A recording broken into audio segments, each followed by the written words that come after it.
namwe.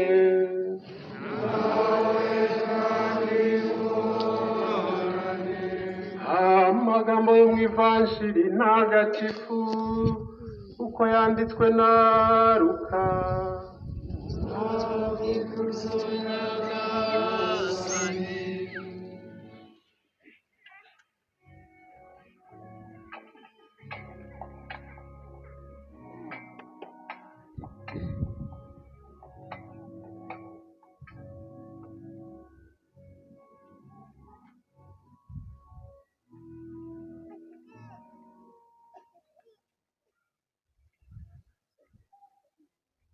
Muri iyo minsi Mariya yarahagurutse agenda yihuta ajya mu misozi miremire mu mujyi wa Yuda, agera kwa Zakariya aramutsa Elizabeti. Nuko Elizabeti yumvise indamutso ya Mariya, umwana atwite yisimbiza mu nda, maze Elizabeti yuzura Roho Mutagatifu. Arangurura ijwi agira ati, wahebuje abagore bose umugisha, n'umwana utwite arasingizwa. Mbikesha iki kugira ngo nyina w'umutegetsi wanjye angenderere? Dore mbaye nyumva indamutso yawe, umwana yisingizanya ibyishimo mu nda yanjye.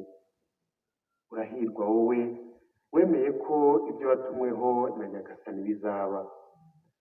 Nuko Mariya nawe aravuga ati, umutima wanjye urasingiza Nyagasani, kandi uhimbajwe n'Imana umukiza wanjye, kuko yibutse umuja we utavugwaga. Rwose kuva ubu amasekuruza yose azanyita umuhire. Ushobora byose yankoreye ibitangaza, izina rye ni ritagatifu. Impuhwe ze zisesekarizwa abamutinya bo mu bihe byose. Yagaragaje ububasha bw'amaboko ye, atatanya abantu birata. Yahanantuye abakomeye abakura ku ntebe zabo, maze akuza ab'intamenyekana.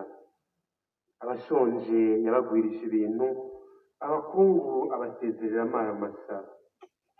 Yagobotse Isirayeli umugaragu we, bityo yibuka impuhwe ze, nk'uko yari yarabibwiye abakurambere bacu, abigirira Aburahamu n'urubyaro rw'iteka. Mariya yamaranye na Elizabeti nk'amezi 3 abona gutaha.